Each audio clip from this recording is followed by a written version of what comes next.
views and opinions of any of the guests of After Hours AM are not necessarily the views and opinions of After Hours AM, its hosts, its staff, or any of its affiliates. Welcome to the After Hours program.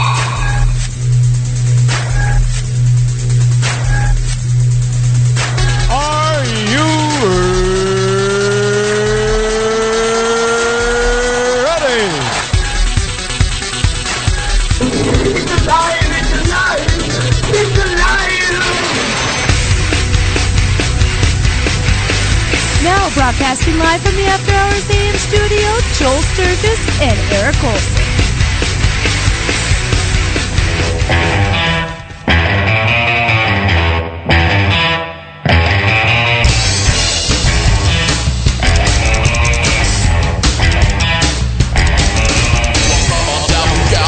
Kiss your lips, I got a gun in my pocket, got a tiger in your hips. 9 months later on the other side, my baby and me, we had a devil child. Devil child, got glowing eyes, pointed fingers, farewell. Devil child, got soul to mine, my baby had a devil child.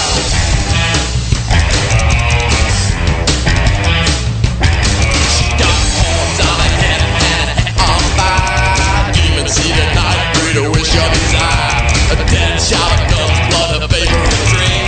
A child to the devil's card. And welcome to After Hours AM, everybody. Whether it's AM, PM, whether you're in America, whether you're in Europe, it doesn't matter. It's After Hours AM time. I'm your host, Joel Sturgis, right along with me, Eric Olson. And Eric, we have a great guest on tap. He's been on the show before. Mr. Nick Redfern will join us top of next hour. And why don't you go ahead and tell the folks why Mr. Nick is visiting us again? Well, he's got a new book. Talked to him in a while, actually. I think I've only interviewed him once before, and that's probably 5 years ago. He has written now over 30 books. That's what I mean. The guy is so prolific with these books. That is a lot of books. You know. And this one is really fascinating. It comes from one of our favorite publishers, Llewellyn. Oh, yeah. And Llewellyn. it is called Shapeshifters, Morphing Monsters, and Changing Cryptids. And it is very bold. Excellent read, nice and short, well written, easy to comprehend. But his thesis is quite challenging, so we're going to get into that. Yeah, we're going to definitely get into all that. And now, again, Nick Redfern, top of next hour, Shapeshifters, Morphing Monsters, and Changing Cryptids. Going to hang around for that. You know, this week has been, well, obviously it was Halloween week. And Halloween night, our buds over there at Destination America had a show on called Helltown. And my inbox blew up. Basically, listeners of the show via Facebook through the group chat, the group that we have, they know you're from Ohio. And actually, you're not too far from what they used to call Boston, Ohio. Well, you're only about 24, 25 minutes away. What do you know about it, Eric? Helltown. What do you know about it over there? Well, I didn't see the show, so allow me to first qualify that. I have not seen the show.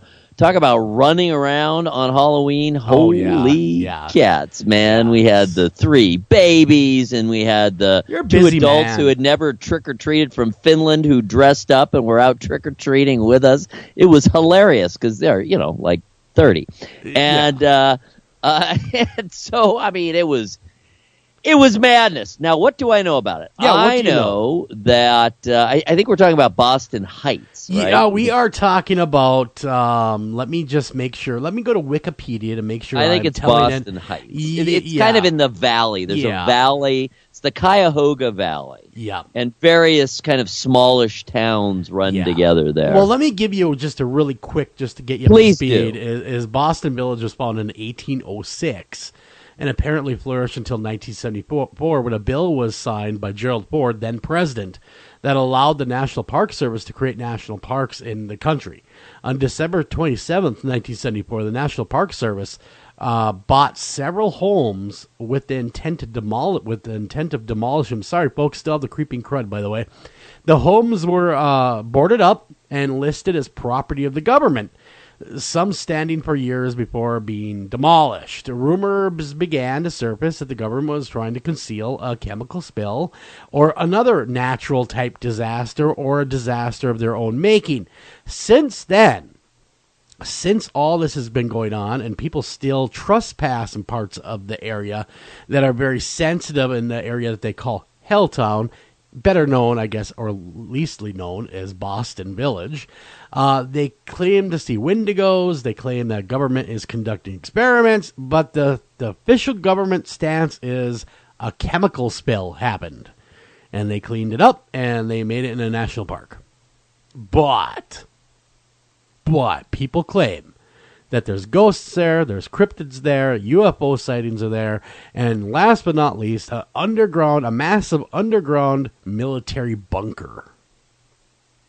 Wow. Now, I don't know about the underground military bunker. I have been all over that area. It really is kind of a large area. I'm reading right now a summary of it as well. And we're talking about it's kind of most of the northern end of Summit County. Okay. And included in it is the Cuyahoga Valley, or part of it, Cuyahoga Valley National Park, where I have been many times. It's a large national park. There's some really cool, interesting geological areas there. There are really interesting cliffs. Obviously, it's a valley. It was carved out by the Cuyahoga River. Yep. And it's really, there's ski areas there, of course, because it's one of the few places that has relatively steep slopes for what is, for the most part, a very flat Ohio until you get way down into the southeast corner anyway, where you get the beginning of the Appalachians. But up here, everything's pretty flat. So this is one of the very few areas where they can have ski areas. And of course, if you go to real ski areas, people will tell you the Northeast Ohio ski areas are to be sneezed at. It's funny you mention that. Yeah, it's better than nothing. It's better than nothing. Yeah. So anyway, this is all this whole big area, and it's fairly lightly populated. Of course, mostly because of the fact that there's a national park right there, and that's also in that general area is also where what else is there? Blossom, which is a very large open air, what they call, the summer sheds type concert venue, and they do other things there the rest of the year, and there's a theater there and whatnot, but it takes up a lot of land, Blossom. So all of this is in this kind of general area, and it sounds like what they've done by kind of calling it under one name, quote unquote Helltown, is you're really you're kind of conflating a lot of different legends that have different origins and from different time periods, all into one kind of, broadly speaking, kind of a paranormal Bermuda Triangle. That's kind of more or less, yeah. And of course, everything from a satanic church was allegedly there. Right now, as we speak, there's supposed to be some type of satanic cult. And again, this is all gathered from the show. I did watch the show, by the way. It's creepy. They do a really good job, as always. Destination America always does a great job on these shows. And it was creepy as all hell. But is it real? Is it really real? Or because it seemed to me more like a docudrama in a lot of ways. Because the show unfolds, they show some kids trespassing in a sensitive part of the national park. They Facebook this allegedly live where people are watching it.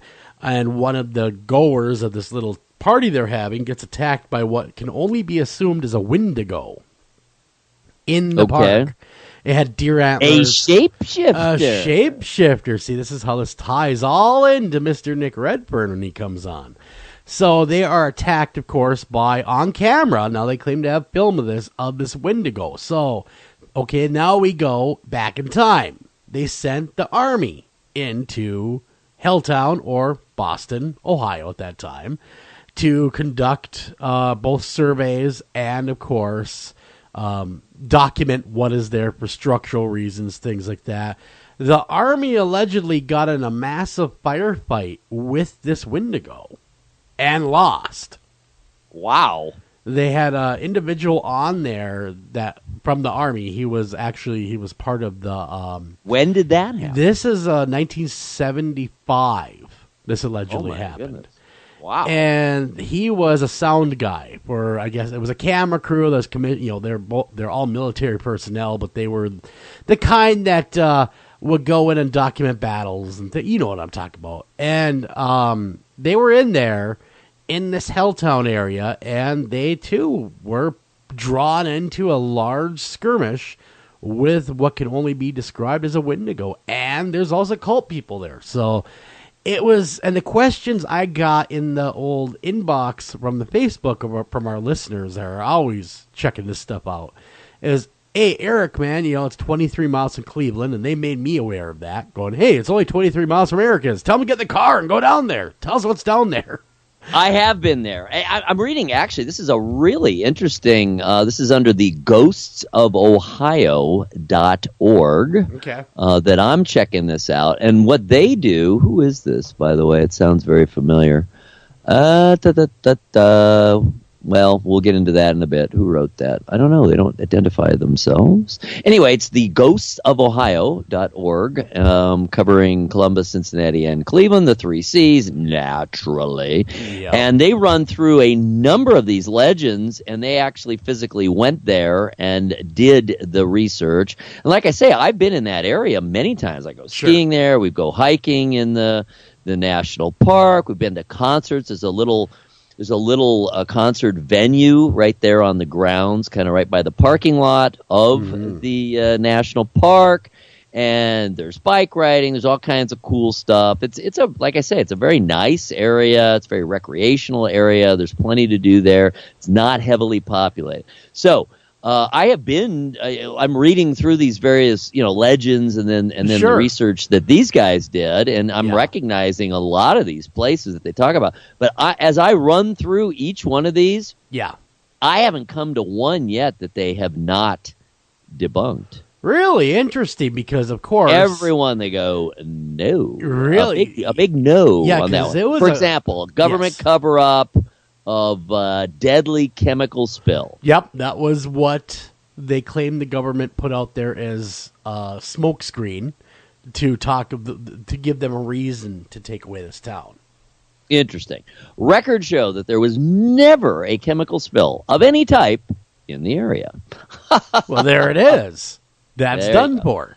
There's the cemetery, the Boston Cemetery. I do know where that is. And interestingly, the legend of that is that a ghost sits on a bench and stares blankly into space. Wow, that's all it does? That's kind of anticlimactic. Yeah, it's not a lot of activity for the ghost. No, not really. Kind of boring. How funny is this?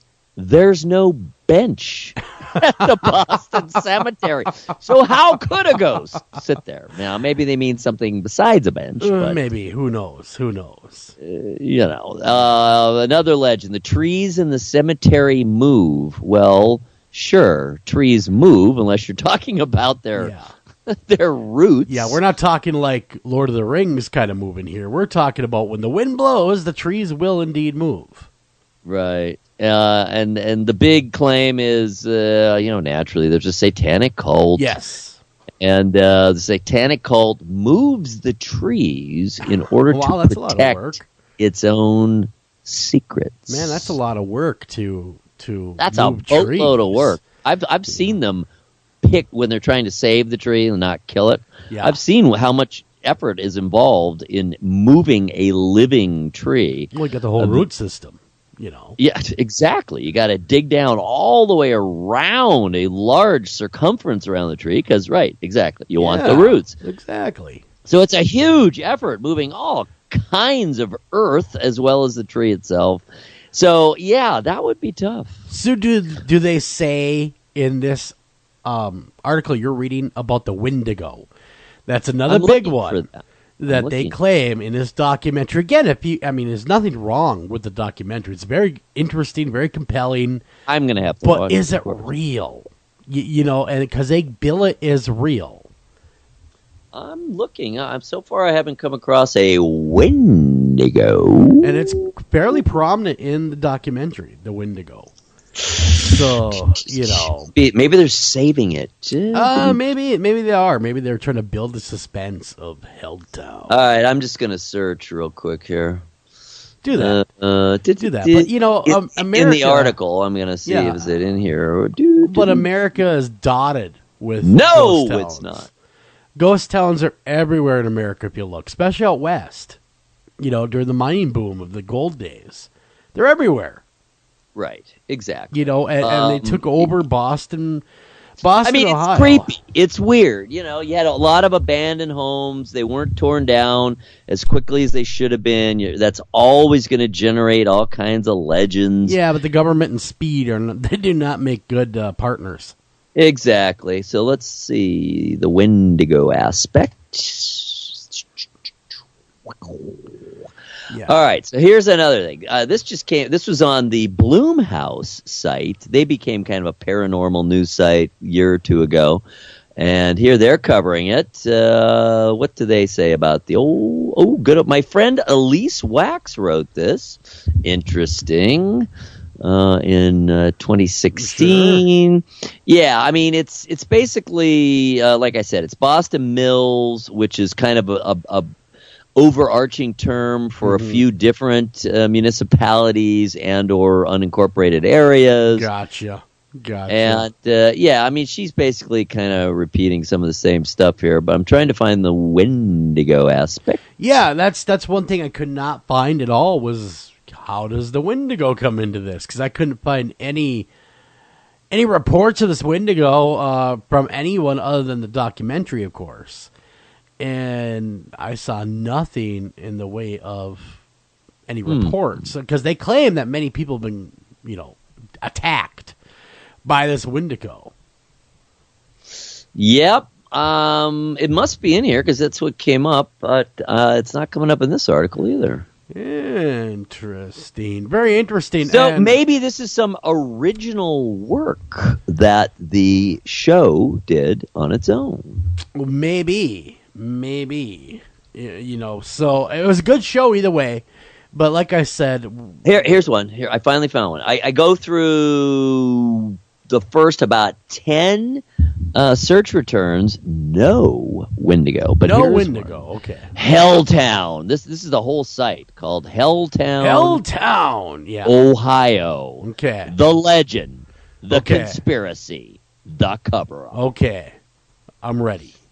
Alrighty. So once again, this is all a lot of this stuff goes back to this December 1975 U.S. government exercising eminent domain, ordered the emergency evacuation of something around Boston. Sure. Area. Yeah. Okay, Boston Heights, Boston Mills, Boston Township. Oh my God. Blah, blah, blah. All right. So evacuation. Oh, look, there he is. They're showing the ski area. Sure. So this one is claiming absolutely without question, this site, that there is a conspiracy. Okay. That there was a toxic spill. Interesting. And so, in other words, they're contradicting about exactly what the other site said. Yeah. Now, finally, we do get back to the Wendigo. Yes. All right. So apparently that thought or concept derives from the Native Americans, who, of course, lived around the Great Lakes region, as they did most places. Yes. These were the Algonquins, I guess, and the Algonquins were particularly sensitive to the Wendigo. Yeah. A basically shape-shifting kind of humanoid. Aren't Wendigos humans sometimes? You know what a Wendigo is, if you want to go by the traditional way that they're made, it's a product of someone that engages in cannibalism. Then they become a Wendigo. If they eat somebody else, cannibalism, then that person become a Wendigo, which is a shapeshifter. They may show up as a human being, but then when the right circumstances happen, they might turn into this giant Wendigo and eat everybody around them. But if you see a Wendigo, you'll become a Wendigo as well. Interesting. Yeah. So what it boils down to, I'm just trying to blow through this thing. The Wendigo phenomena dates back to the 1800s, and there was from its founding, the village. This is the original Boston. Founded in 1806. From its founding, the village seemed cursed. Crops failed. People were struck by illness. Winters were brutal and unforgiving. None of that sounds terribly out of the ordinary. Yeah, exactly. However, early settlers became ill, starved during the early years, desperate cannibalism. There you go. There it is, right there. Made the Wendigo. Accounts of desperate cannibalism right here in good old Boston. And the winters disfigured the town's residents. Oh, I see what they're saying. They lost fingers, toes, lips to frostbite. So they were freaky, scary-looking people. So when frontiersmen came through, they spoke of mutants. Mutants? Oh, no. Yeah, well, missing fingers and toes and lips and whatnot to frostbite. All of this sounds rather speculative. It is all speculative. And I know we're wasting time here, folks, for this first half hour, but what had happened is the show hit. A lot of people got a hold of me knowing that you live only, 20 plus miles away from the area. But ask Eric if this is real, because they were getting freaked out by the show. What I would say is, and you're right, we've extended this a bit, but we've done some research too, kind of on the spot research.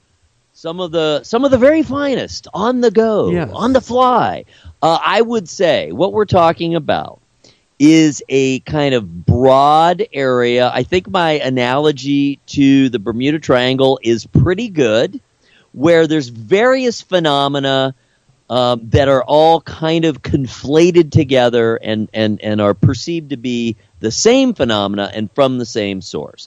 And I'd be willing to buy into some of the paranormal aspects. That seems to make sense. I mean, it kind of always makes sense, right? Yeah. I mean, ghosts may or may not be kind of everywhere. I'm never shocked to hear a ghost story. So that part I'm not really dismissing at all. And I do know people who've done ghost hunts there and said, yep, it's very active. It's strange. But it depends where you go, too. I mean, people will actually hunt. I know people who have hunted right in that visitor center, they call it, and it's the Cuyahoga Valley Visitor Center, and that's where they have concerts and whatnot. Gotcha. And I know people who have hunted there and who have said that was a very active area. I think a lot of the rest of this can pretty much be explained away by urban legends, rumors, and exaggeration, just all the kind of the usual stuff. So I think the reason that I am not really super aware of this, I mean, I've heard of it, I'm aware of it, I certainly know these locations, but as far as this overarching concept of a paranormal helltown is because people, for the most part around here, don't take it that seriously. Yeah. I was going to ask you. That is my conclusion. Yeah, I was going to say how people seriously don't take it all that seriously. Well, and of course, they do a show that gets people thinking, and pretty well done. I enjoyed the show for what it was, but I will be happy to watch. Again, there's a lot of towns that were taken over during that time period through eminent domain to make national parks. Of course. So, it just... Or highways. Yeah, exactly. So, I mean, it's just nothing that would go, oh, my God, this is why they took it over. Yeah, they took it over because they wanted the land. All right? It's interesting because, as I was saying, geographically, it is an area that kind of exists apart from the whole rest of urban and suburban Northeast Ohio. It is kind of like this, almost wilderness that's bumps right up against two different cities. Because if you go south, you're going to hit Akron. If you go north, you're going to hit Cleveland. And so it's interesting and it's unusual that you have this area. And of course, if you're wandering around out there in the dark, I mean, you could be anywhere in the wilderness, even though you're, right between two major cities. Yep. And so I'm sure that feeds it as well. It's spooky. Let's put it that way. Well, yeah, I would imagine even during the day it's spooky. anytime you see abandoned homes, that's spooky. I don't care who you are. You get that eerie feeling because it's just out of place. Old cemeteries. Exactly. But again, if you haven't seen the show Helltown, check it out. I know we've been going on and on about it because, quite honestly, I was interested to hear what Eric had to say as well, just like the listeners were. Because here comes this location of a allegedly hotbed of paranormal, and we're just now finding out about it. I mean, quite honestly, it was not on anyone's radar until Destination America, and to their credit, picked up that mantle and put it on our radar. Exactly.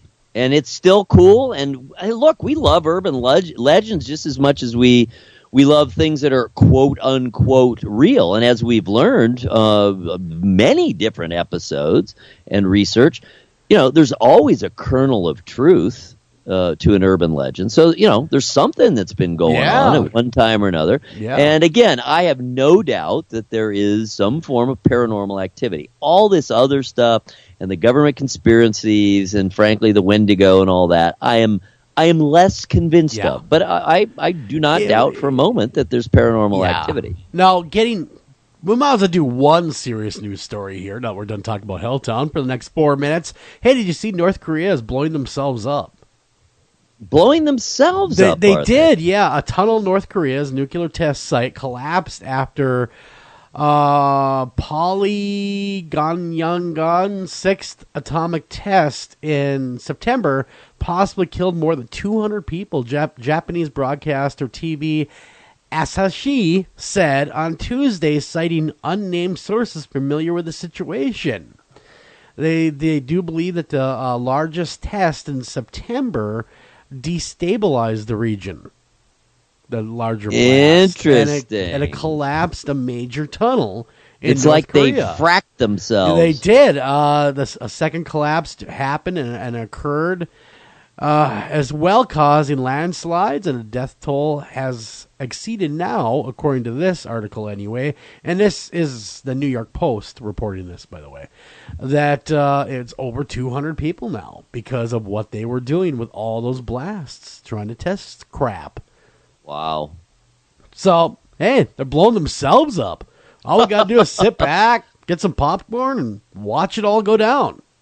I was happy to hear, I've mentioned this many times, I spend a few hours a day over at my mother's, who's in assisted living, and she often has on Fox News. That's not all she watches, but she often has that on. So I was hearing a lot of speechifying going on today. They had Trump on actually twice. Really? And, twice, not once, but twice. Wow. And various other things were going on. And I was happy to hear a much more measured tone in talking about North Korea and in emphasizing that we do not wish, to be in a physical military confrontation. All the usual backup. Well, yes, of course, if we have to, we will.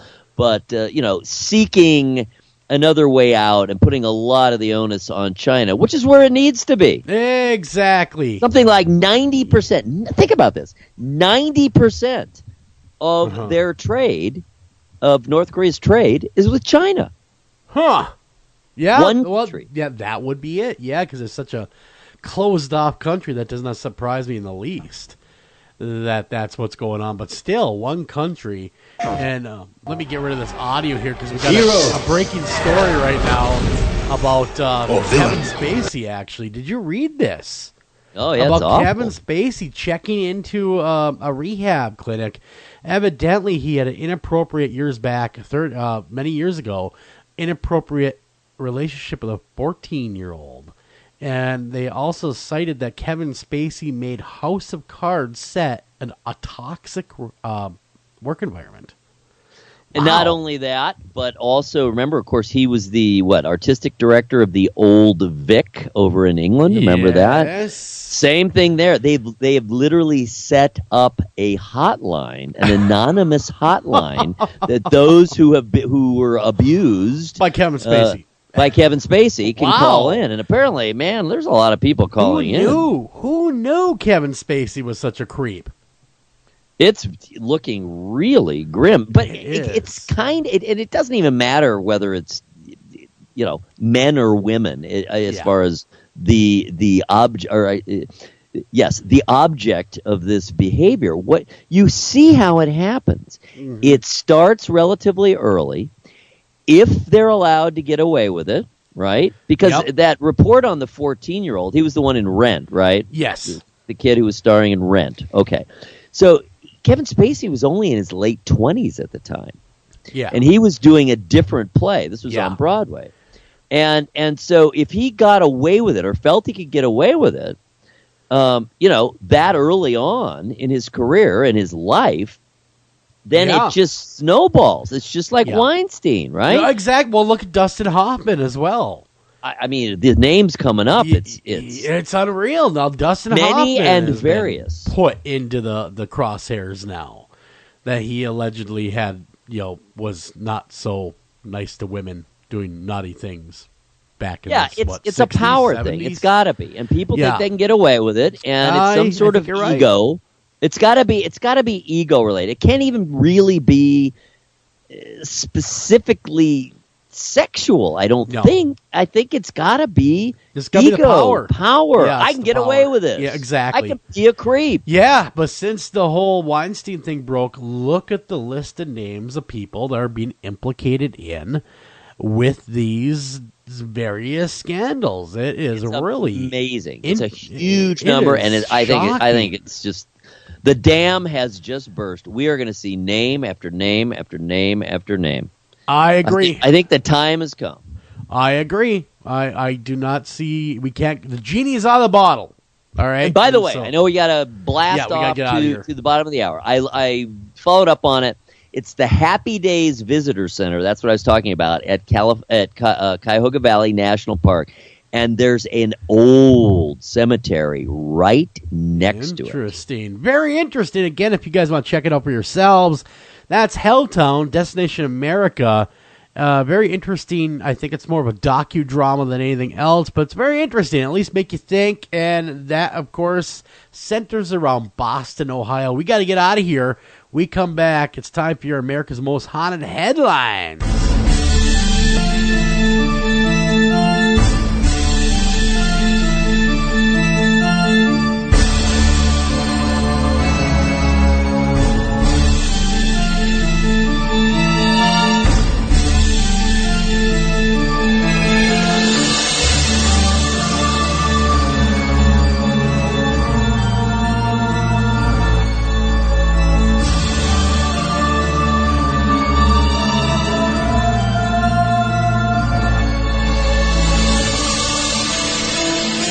After Hours AM will be right back after these messages.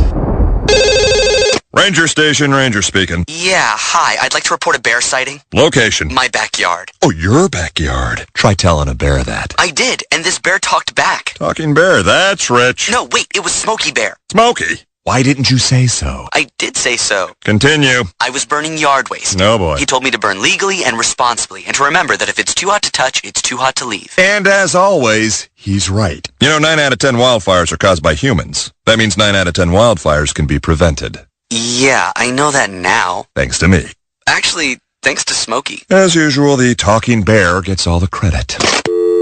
Get your Smokey on. Always burn responsibly and contact your local fire department for open burning regulations. Because 9 out of 10 wildfires can be prevented. Brought to you by Smokey Bear, the U.S. Forest Service, your state forester, and the Ad Council. Learn more at smokeybear.com. Only you can prevent wildfires. This is Jen McGowan, founder of Wayward Souls Promotions, a company dedicated to helping individuals, teams, radio shows, and others that are seeking exposure for their individual events, conventions, and shows. We offer a wide variety of advertising, such as web-based article, social media posts, podcast advertisement, and so on. Contact us at paranormalpromotion@gmail.com, visit us on Facebook at Wayward Souls Promotions, and visit our website at www.waywardsoulspromotions.com.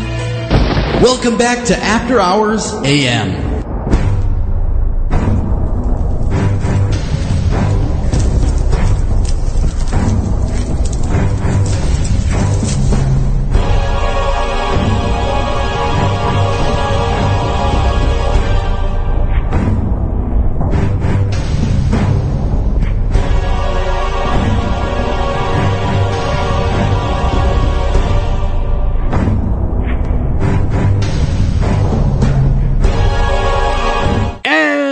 welcome back to After Hours AM, everybody. I'm your host, Joel Sturgis, right along with me, Eric Olson. And it is time now to fire up the old Twitter. Go on over to AM Haunted and follow along as we go through this cool Amazemo, beat you, Eric, Twitter feed. Yeah, I like Amaze Mo better than Amaze Balls. That is partly true. because I made it up. Exactly. And that makes it much better because, it's mine. It is yours. It's your very own word that you made. That I made. I created it. I crafted it. Just like Shakespeare. I coined it. You're wordsmith.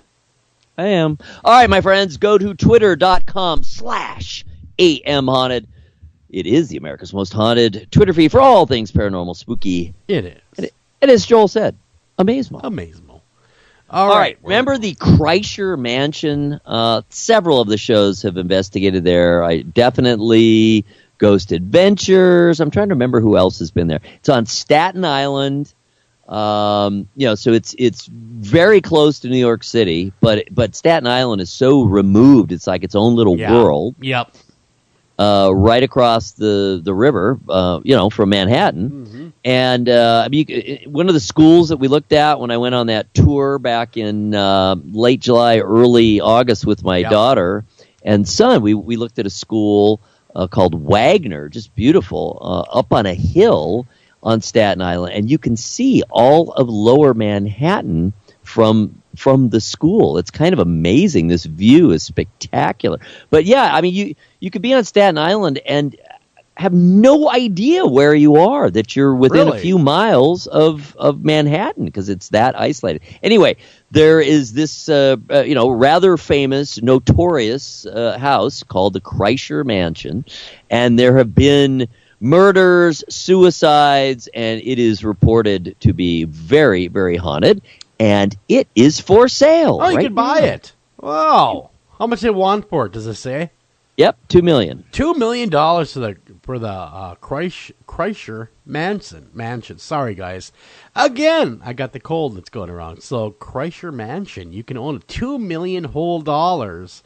Yeah. You can own a piece of New York history. That's our buds at the lineup have an interesting story on the background, on the history of the house and why it's haunted and what has happened there. So that's always worth checking out. Go check out the lineup. There still are good buds over there, paranormal and true crime. All right, moving along. Tomorrow night is the November full moon. Supermoon. And it will be, they're saying, it depends on your definition of a supermoon. It's a supermoon. But I love the picture. You give me a big, round, effulgent pink moon, and I will swoon every time. Yeah, well, that looks like a supermoon to me. So, it does look like a supermoon. It's pretty super. So that's tomorrow night. So go outside. Hopefully it'll be clear where you are and check that out. And you know what Sunday is, right? What is Sunday? Daylight savings time. Yes, I should have known. Knock the clock back 1 hour. Yeah, boy, that one's always tough. Losing that hour, I'll tell you. Yes, it makes it very hard. No, wait a minute. We gain it. We gain getting up for church the next day. We gain an hour with that one. We're not going spring, forward. You spring back. You gain an hour. No. Fall, you fall forward. You lose an hour. No. Spring, you spring forward. Fall, you fall back. Oh, okay. Well, you still lose an hour. No, you have an hour. You gain an hour. I thought we lost an hour. No, we gain one. So, like, if it's, for instance, where I am right now, it's 8:39 p.m. Well, if it was daylight savings time, I'd turn the clock back to 7:39 p.m. Okay, good. I'm glad. So you get that extra hour, see? I take it all back. Of your beauty sleep. I had it exactly wrong. That's all right. So that shows you, even I, with a brain the size of a small warehouse. He's brilliant, let me tell you. Can occasionally be wrong. Occasionally, not very often. Now, wait. Are you sure about that? Yes, I am. Yes, I am. You fall back in the fall. You spring forward in the spring. So daylight savings time. If you observe 1,000 people going, what an idiot! Now, Arizona, for instance, does not observe daylight savings time. But we do. Us here in the Midwest definitely do. And most places in the United States do. I think everywhere but. Yeah. And so we fall back an hour on Sunday. So you take that clock, you rotate it back an hour. So you're right. You're going to get an hour more sleep, you see. 100% right. We lost an hour in the spring. Now we're gaining it back. We'll gain it back. All right, I'm much happier now. Life has returned to its equilibrium. All right, let's move on. Is that the craziest real headstone that you have ever seen? So who is this? I mean, who? H.P. Lovecraft. That's his headstone? That's the real. That is. Well, Lovecraft. If you talk to Scientologists, he's not dead. But that is his headstone. That is his headstone. Gotcha. And yeah, I just found that that's image Hubbard. Never mind. On Pinterest. Yes. And it's so evocative of his stories and writing style that that the banner is H.P. Lovecraft buried with his boots on, so to speak. Well, I have to correct myself. It's not Lovecraft. It's Hubbard that did Scientology. Yes. So the founder of Scientology. Yes. H.P. Lovecraft had nothing that I'm aware of to do with Scientology. No, nothing I'm aware of either. And, He's I don't even know. The most successful, most revered horror writers. But did he ever get freaky with someone off limits? Would he be on the list? Actually, apparently in real life, he was not a very pleasant person at all. He was kind of a jerk, really. He was a racist. He was an anti-Semite. Oh my lord, what a great guy! Listen to this. He was pretty lame, I guess, actually, but he was a great writer. Well, hey, it makes it all up for when you have talent. You can pretty much, well, as we've noticed, if you have talent, you can get away with a lot of stuff for a long time. But it would appear not forever. No, not forever. It does come back to you may think you can get away with it forever, but yes, well, that's just arrogance coming to hit you, bite you in the ass at that point. Exactly right. So, hubris, damn hubris! You and your hubris, I damn you. Damn these you. people. I mean, they're getting their comeuppance. Really, they are at an astounding rate. It's like it literally is. Think of the irony of this: like a house of cards. It really is. Now, speaking of irony and cool stuff and cards, well, maybe not any of that, but it's actually Ash versus the Evil Dead Season 3. Speaking of none of that, there's a description. Have you watched that David S. Pumpkins animated special yet? No, I haven't. I haven't had a chance. You got to see that. It's just so weird. So did you see the original? It started as a skit on SNL a year ago. It was a Halloween skit. And they're in an haunted elevator, and it's Tom Hanks, right? He's David S. Pumpkins. So apparently it was so popular that they made a half-hour animated special that ran last Saturday in lieu of Saturday Night Live. I mean, that's what it was. So the description of it is so hilarious. It's talking about the new face of Halloween, explains the meaning of Halloween to a group of kids. Answering none of their questions along the way.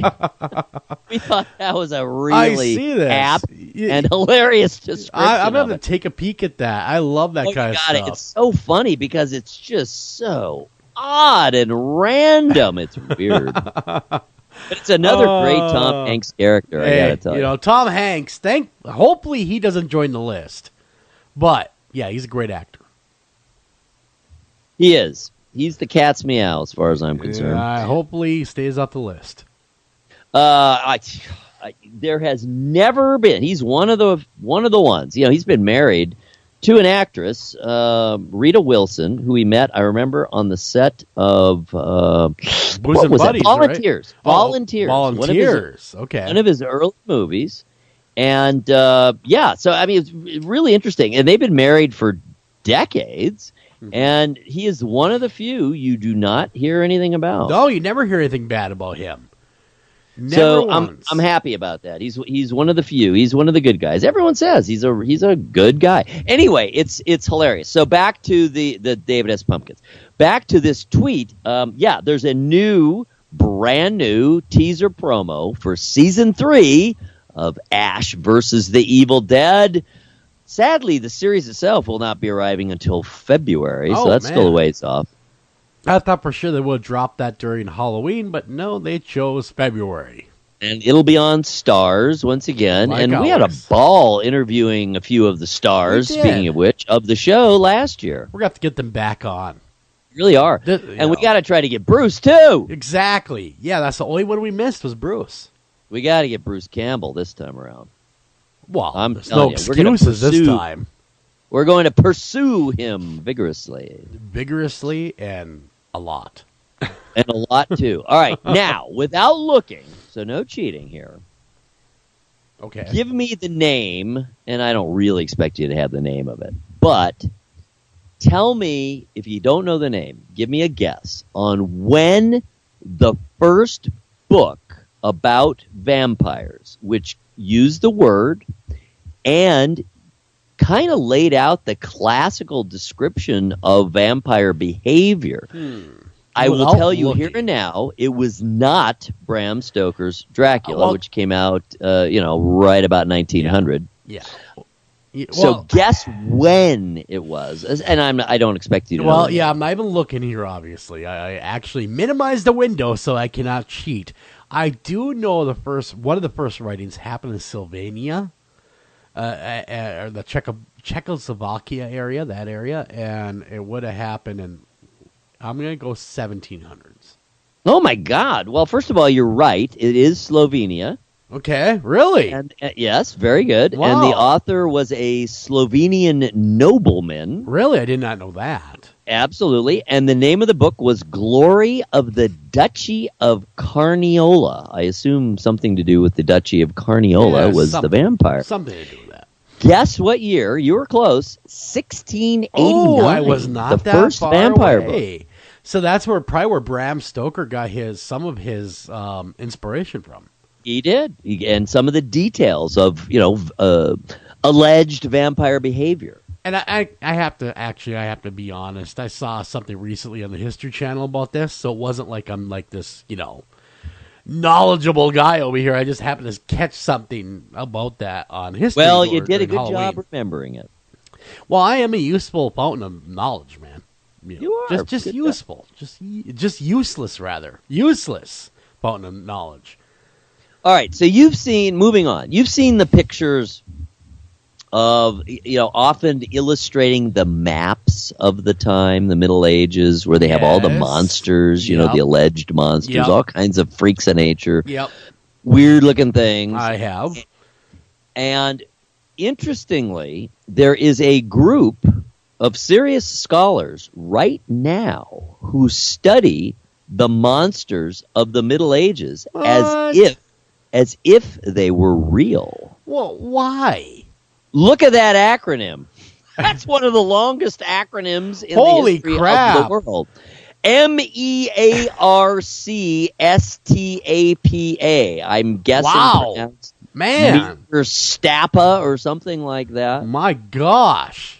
What they're really looking into, what they're real interested in is the folklore and what does it mean? What does it reveal? Yeah, what's the cultural link? Exactly. Yeah. Where did why were these creatures described exactly the way they were? Why does a blemmy, for example, why is it described the way it is? Why do you have this one, I don't even know what this one's called on the left, with the huge, massive foot? True. Maybe that's the original Bigfoot. Yeah, exactly. I was about to say that, man. That's where Bigfoot came from. I actually had, on the Twitter feed, I had a very clever reply that said just that from one of my Twitter buds. Well, here they are looking at these ancient monsters. They could actually, I don't know, go cure world hunger or cancer or something. No, we'd rather look at old monsters. All right. Now it's really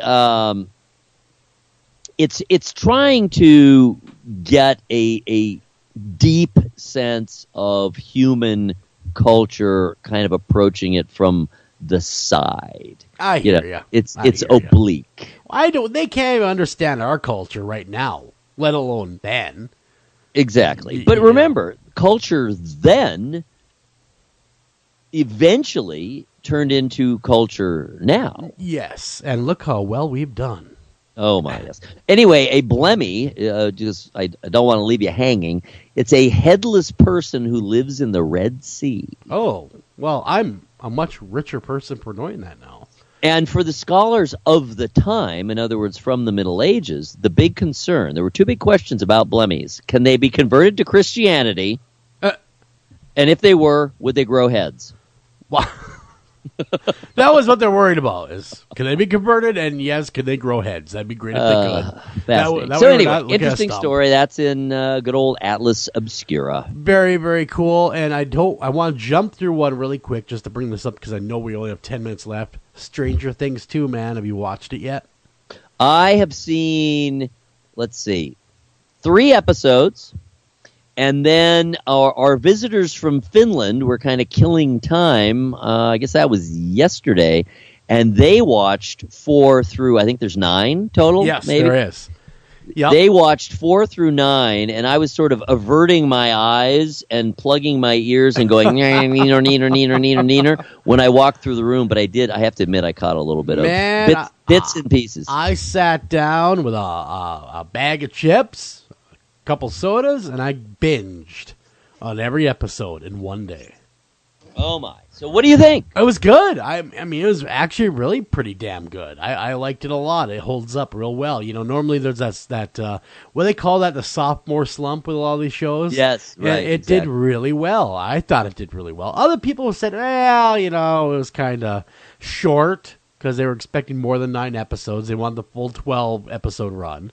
And it was good, though. It was good. It answered some questions, but created more. And, of course, the end leaves you expecting a Stranger Things 3. Obviously. So, but it was good. It's definitely worth your time. Check it out this weekend. Oh, I love the first. I'm totally sucked in by the first 3 episodes. Oh yeah, they're really good. We're gonna finish it as soon as we can. It's just, man, talk about, like I said, crazy week. Yeah, what do people from Finland? What do they think about our programming? Well, these particular Finns are very Americanized. So, in other words, Sara is married to an American, my son, right? Sure. So she has a very strong affinity for American culture. She speaks English extremely well. I mean, really, really well. Yeah. Barely with an accent, frankly. Wow. Her brother is almost as Americanized, though, you know, he's not married to an American. Yeah. His girlfriend is also Finnish. And as I understand, he's kind of brought her along. And she's become much more proficient in English, but she speaks it really well too. But very dialed in. They really appreciate American pop culture. Now, part of it is anywhere you go in the world, a lot of the entertainment is American.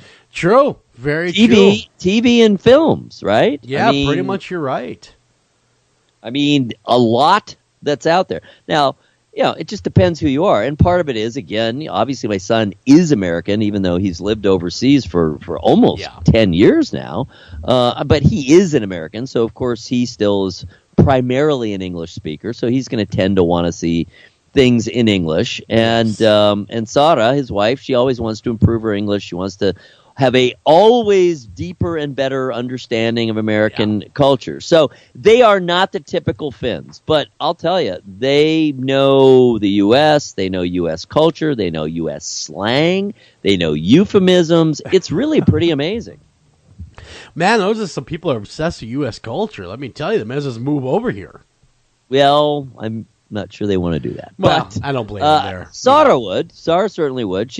What we've been talking about, because of course we miss them terribly. Now there's these twins. These are my grandchildren who are 14 months old, and this is only the second time I've ever seen them. But what do you think that the fascination is for the rest of the world with our culture? Oh, there's so many elements to it. First of all, just how big it is and how wide and deep it is, just how much volume of material that we pump out. Think about it. We got 1,000 TV channels now. We do. They're everywhere. That is a lot of programming. That's a lot of crap. That's a lot of church channels and sport channels that no one cares about. And, look at the films. While that is changing, a lot of other countries, China, India. I mean, India's always had a Bollywood huge film industry. It's just they're not in English, and it's in Bollywood. It's kind of a different. It's a kind of specific approach. And if you didn't grow up with it, it doesn't necessarily translate that well to other cultures. But anyway, the American film industry is the by far still the largest in the world and the most influential, and plays the best in foreign territories.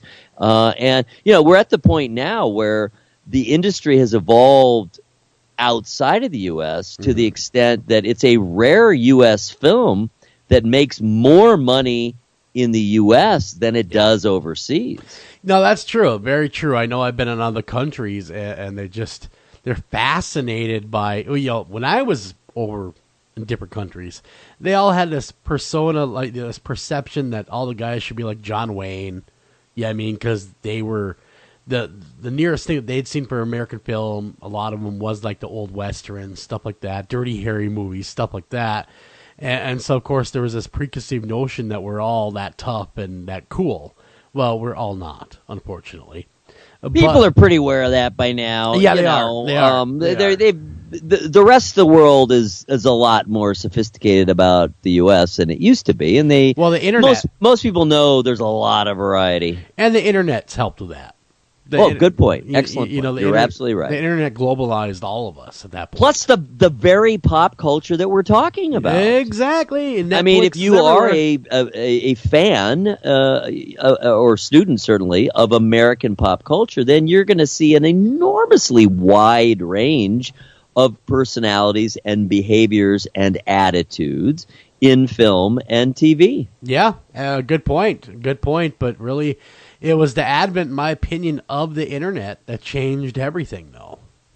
I think you're right. I think that makes absolutely perfect sense. The timing is right. In other words, we're talking about the last 20 years or so, that we've really seen a change and a real increase in the sophistication and awareness of what the quote-unquote real America, is like. There aren't a whole lot of cowboys left these days, let's face it. Not really. Not a ton, you're right. And, it's very interesting, though, what other cultures view us as. And absolutely. Like you said, it's not so much like that anymore. The days of them all thinking that we're John Wayne are gone, but it's very interesting. I'm always interested when I meet someone that's come to America for the first time. They go, whoa, how do you handle all this at once? Like it's complete sensory overload. It is. It really is. How many restaurants do you need? That kind of stuff. Exactly. You could spend a lifetime and still not really fully comprehend what's going on here, because remember, we are the melting pot. Yeah. There are people here, immigrants here from every nation in the world. Sure. And in our biggest urban areas, they're all living together. They're all hanging together. out. They're all hanging out together. They're almost literally stacked on each other. And so it's interesting, especially when I do meet that person from another culture, and that is usually the thing that they tell me is, how do you live? Why do you need so many subways within 3 blocks of each other, or stuff like that? It's just excess. Why do you need so many? Anything? Yeah, you could list anything. Yeah. We're big. We're big on big. Yes, high volume. We're size. We're really still the icon of excess. Yes, absolutely. We are. So anyhow, that being said, about the differences in culture, we're gonna get out of here. We're gonna go to break, And we're going to have Nick Redfern on. We're going to switch gears. We're going to talk about shapeshifters, morphing monsters, and changing cryptids. Don't go anywhere. We'll be right back right after this.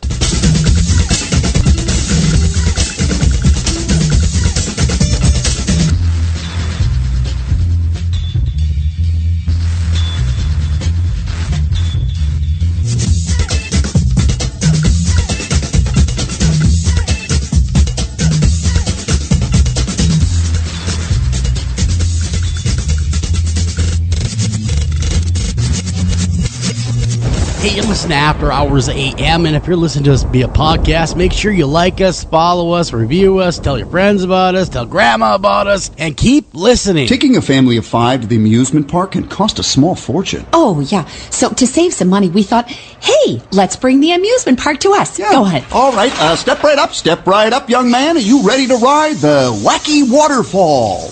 That's just the bathtub with the shower head running. Nope, it's the wacky waterfall. It's the shower, Dad. Waterfall. Wacky. There's an easier way to save. To get a free rate quote, go to geico.com. Then buy online, over the phone, or at your local Geico office. This is Jen McGowan, founder of Wayward Souls Promotions, a company dedicated to helping individuals, teams, radio shows, and others that are seeking exposure for their individual events, conventions, and shows. We offer a wide variety of advertising, such as web-based article, social media posts, podcast advertisement, and so on. Contact us at paranormalpromotion@gmail.com, visit us on Facebook at Wayward Souls Promotions, and visit our website at www.waywardsoulspromotions.com. Hi, I'm Kip Parker. And I'm Charlie Parker. And we're the Parker Brothers. Hey, Charlie, what's missing from our game catalog? I don't know, Kip, tell me. Well, you can't talk to the dead. You sure as hell can. That's why we got this brand new game called Ouija. Ouija? What? Break that down for me. Well, it's Wii because you're having a great time, and G, it's because G, aren't you having a blast because you're having a good time with the Wii. It looks like it spelled like a Chinaman got caught in there. Don't question it. Well, Ouija, Kip, tell me about it. Well, inside the package comes a flat board with all the letters of the alphabet, numbers from 0 to 9, and a yes-no written out by itself. Well, that sounds like a lot of stuff going on. It's got a lot of stuff going on indeed, Charlie. It also comes with this planchette which hovers over the letters the dead are trying to tell you. Well, how does that work, Chip? Well, you ask the question, and then the dead move your hands in the direction of the answers. That sounds like a heck of a way to find Grandpa's slave money. Turns out it was in the attic. But the questions don't have to be as serious as slavery. You can also find out if Sally's got a crush on you. The dead like to answer all sorts of trivial questions. Feels like they'd have better things to do with their time, Kip. No, lost souls are lost forever, and they're really glad to help. Well, gee, Kip, can't you just get any sort of board with numbers and letters and talk to the dead? The dead prefer quality like anybody else. Quality you can only find at Parker & Parker. The Ouija board, brought to you by the Parker Brothers, available in both white and colored wallworks. Separate but equal savings. You're listening to After Hours AM. Do you have a question for the guest or even the host? That's really easy. Go ahead and email those questions to afterhoursam@gmail.com. Are you feeling like picking up the phone and being part of the show? Call us at 612-326-6874, 612-326-6874. Come be part of the madness.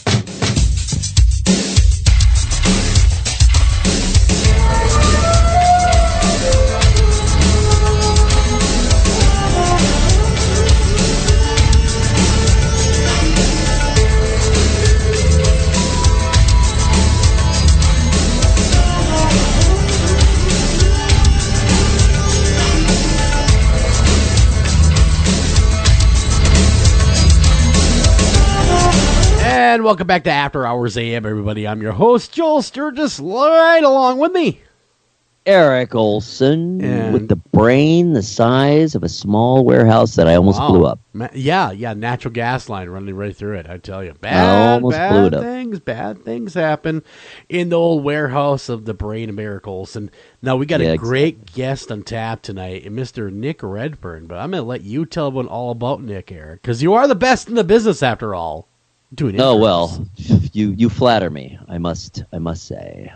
All righty then. When most people think of shapeshifters, they think of werewolves and vampires of mythology and pop culture. But the truth is much more disturbing and dangerous. Really? According to legendary paranormal researcher, that's you, and author Nick Redfern. Shapeshifters are real. They come in all kinds and sizes, and they have existed for countless millennia. This mind-boggling, fascinating guide invites you to meet shapeshifters in their many and various forms, from werecats and bloodsuckers to aliens, djinn, fairies, wendigos, speaking of which, and men in black. Discover legends and lore from around the world and experience first-hand encounters with shape-changing beasts that lurk in the night. Nick Redfern takes you deep into their domain, opening your eyes to the paranormal secrets and cryptozoological wonders, my friends. For example, in Japan, a shapeshifter is called kitsune, or a fox. In addition to shifting into the form of an attractive human, a kitsune can also take the form of a tree or the moon. Based on current research by monster hunters, creatures that are prevalent in popular culture, such as Loch Ness Monster, might actually be shapeshifters. In Native American lore, the coyote is regarded as a shape-shifting trickster. So, oh my, this is an amazing book, Shapeshifters, Morphing Monsters, and Changing Cryptids. Who, you may ask, if you live in a cave that's also at the bottom of a well, is Nick Redfern. Nick Redfern, transplanted from Staffordshire to Dallas, is the author of more than, we just learned, 40 books on UFOs, Bigfoot, cryptozoology, including Monster Files, Memoirs of a Monster Hunter, and The Real Men in Black. He has appeared on more than 70 television shows, including Sci-Fi Channel's Proof Positive, History Channel's Ancient Aliens, and MSNBC's Countdown with Keith Olbermann. Among his many exploits, Redfern has investigated reports of lake monsters in Scotland, vampires in Puerto Rico, werewolves in England, aliens in Mexico, and sea serpents in the United States.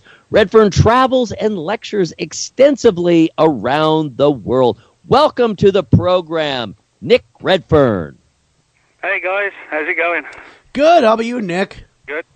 I'm good, thank you. Good. Hey, we've had you on the show lots of times in the past, and now we're tackling shapeshifters. What made you want to go into this part of the research? Well, I guess, as well as being a writer of books, I'm a fan of reading books as well, and I always try and put myself in the position of the reader. What would the reader want? And what readers always want, is new material. So for me, the first kind of thing I always look for is, well, what can I say that hasn't been said before about a particular subject? Now, as you mentioned at the beginning, you think of shapeshifters, you think of werewolves for the most part. Sure. And certainly that's part of the book. There's 3 or 4 chapters in the book on werewolf legends. But I didn't want to just do another werewolf book, there's just, because that's been done far more times and far better times. So I thought, well, why not try and look into some of the more weirder cases I've got of shape-shifting that take us away from the conventional side? And I thought people would find that more intriguing to look at some of the lesser-known aspects of shape-shifting rather than just, talk about silver bullets and full moons and whatever, Yeah, the normal Hollywood-esque kind of thinking of a shapeshifter. And I do know that the Native Americans have spoke for generations about shapeshifters. Well, yeah, in Native American culture and history and folklore and legend, there are numerous accounts of shapeshifters. I mean, the whole shape-shifting phenomenon is very much a part of Native American culture. Now, certainly, probably the most well-known one would be the coyote, which is perceived, as you said, as like a definitive trickster-type creature. Now, the trickster is sort of this entity that can be friendly, benevolent, manipulative, dangerous, and somewhere in between all of those issues. And according to the old legends, the coyote could take on different forms to trick people, to confuse them and to manipulate them.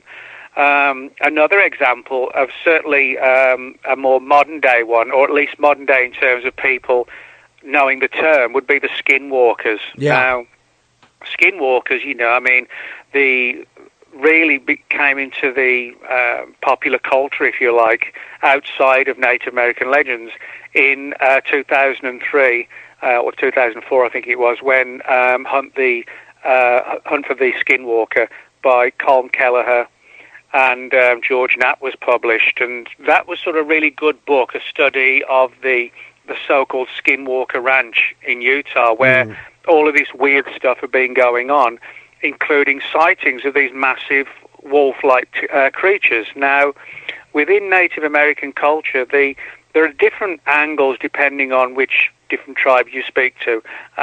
Some of them perceive the skinwalker as sort of a paranormal creature which can take on different forms, including a wolf and a human being. Now, some of the other tribes talk about the idea that the skinwalker will start out as a normal person but wear an animal skin and then morph into that particular animal. Gotcha. And then there's sort of variations in between. But one thing that all these stories have in common is that the skinwalker is an extremely dangerous creature. For example, I went on an expedition in 2010 with a TV channel to investigate skinwalker stories coming out of California, specifically around Joshua Tree in the California desert. And we actually had a Native American lady with us who knew the history. And she would talk to us about the history of the phenomenon, but she would not say the word skinwalker. She felt it was bad luck if she would even say the word. So it was, that was an intriguing aspect and demonstrates how, even today, how deeply the skinwalker phenomenon is sort of embedded in Native American lore and legend. Sure. In fact, before you came on, we were talking about Boston, Ohio, which our good buds at Destination America just did a docudrama on, and they allegedly have a Wendigo in that area. And that's another shapeshifter. Well, yeah, the Wendigo is an interesting creature. Reports predominantly come from sort of Canada, Alaska, the northern states of the U.S. Yep. And in some respects, some people think that the Wendigo stories could actually be centuries-old distortions of people encountering violent Bigfoot-type creatures, because the Wendigo is described as being like a large, rampaging, tall humanoid creature that lives predominantly in the woods. Now, there are some stories about violent attacks on people by Bigfoot-type creatures in the past, not so many today. So that's one angle, but in terms of the shape-shifting angle, there is a belief that the Wendigo itself, if you live or you eat on human flesh, cannibalistic lifestyle, that you can turn into a Wendigo. Or the Wendigo itself, as a supernatural entity, can invade our minds and enslave us and take us over. So that's like a mind shift rather than a literal physical shift.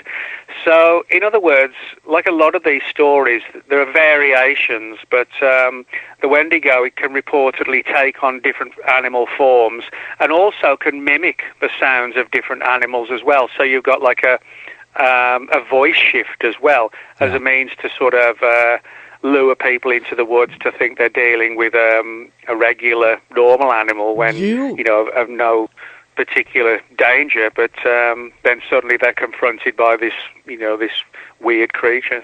I was going to say, Nick, do you think that the Wendigo maybe was more of a cautionary tale to keep people from straying out into the woods? I mean, it could be, I think like a lot of these stories, they get kind of dragged into the whole folklore and your bogeyman type tales. But what you often find is that even if, they've become sort of a campfire story / legend, or they have become like a bogeyman type story to, keep kids in late at night or whatever, you often find, in fact almost always, that there is some degree of reality behind the folkloric tales. And I think that's an important thing to note. Very rarely is a myth or a legend, however you want to put it, created out of nothing. Generally, there's something to it. So while I think the Wendigo phenomenon may well have been used and manipulated, to tell little kids, go to sleep or the Wendigo will attack you, I don't dispute or deny at all that has happened. I think it probably has.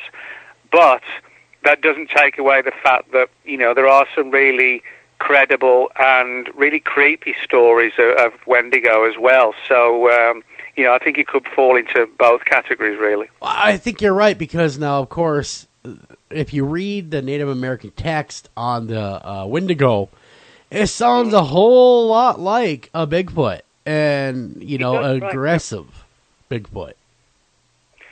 Yeah, and I mean, as I said, we get less of those types of aggressive reports today, and maybe that's because, there's more and more people in the woods.